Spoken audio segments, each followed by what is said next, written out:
Hello and welcome to the May updates of it's hot, it's sunny, the plants are growing. They've grown over where I keep the camera, but that's just effect now and ambience. It's May. It's been busy. I can't believe the Kickstarter finished only 3 weeks ago. It feels like months ago.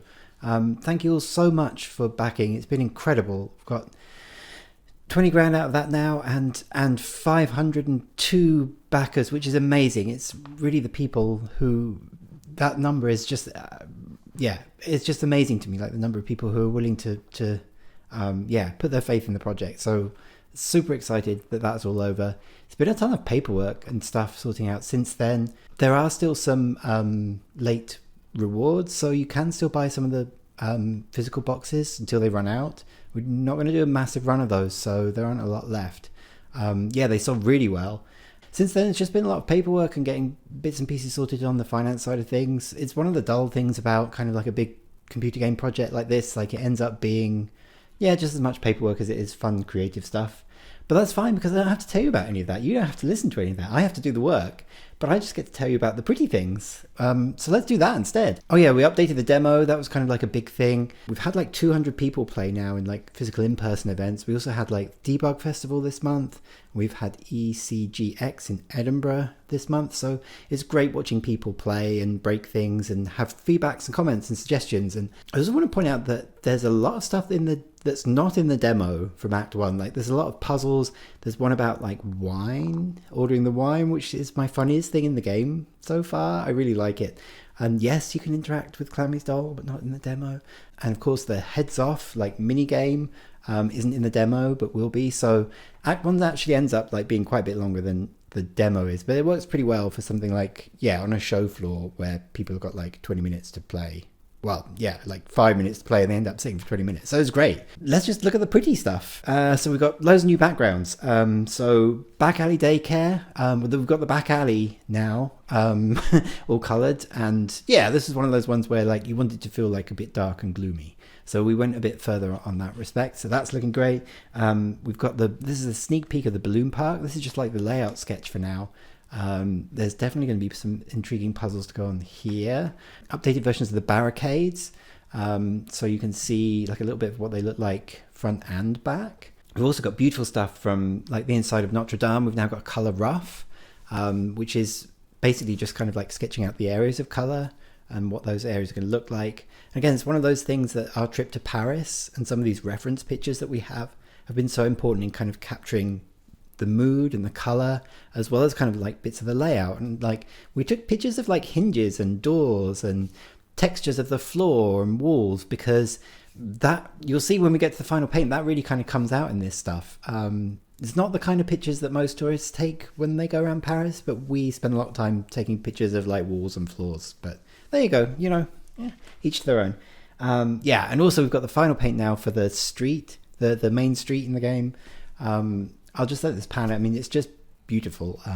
Lucy Gillespie, our background artist, has done a fantastic job with that. I'll put the link to her portfolio down in the description. This scene is like a really big one that pulls a lot of things together. It's been through a lot of different revisions, but now we're happy and it looks gorgeous and amazing. And once it starts to get filled with the characters, it's going to feel really alive.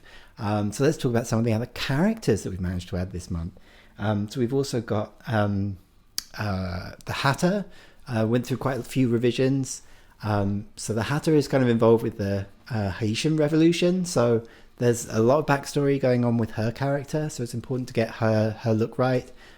She's very much a fashionado and sells to the elite and the royals, so again, everything about her must look like absolutely divine. And but there'll be lots of puzzles involved in that shop too. It's also been really fun because we've been going through a bunch of the characters that you've already seen and doing the different expressions that we'll need for different lines that they're going to have and different things that they're going to have to do for different puzzles.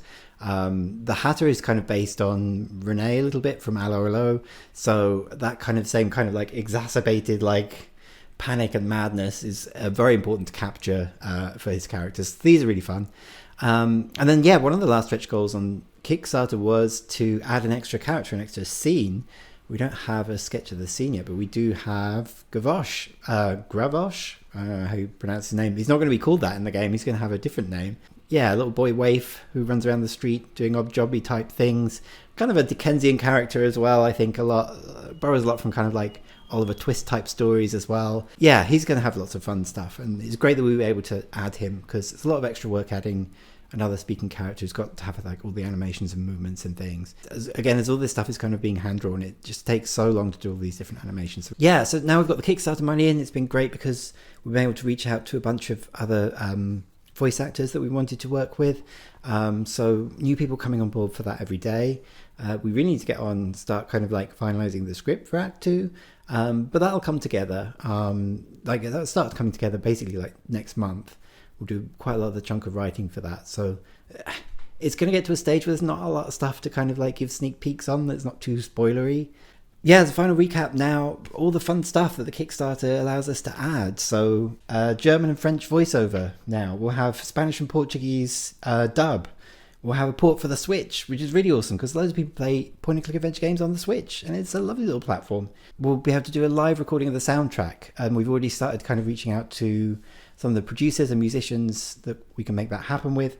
Again, having the money in the table makes that all those discussions like a lot easier. And then also, the new scene and character. So the Kickstarter was a lot of work, and I'm glad I'm not in like marketing mode anymore and just kind of actually making the game again now. So particularly running up to the Edinburgh Festival, the Fringe Festival, when we'll be trying to do a lot of recording and kind of reaching out to a lot of other talent that's in town, getting them to come aboard and do some recording sessions for us. We'll keep doing these monthly updates.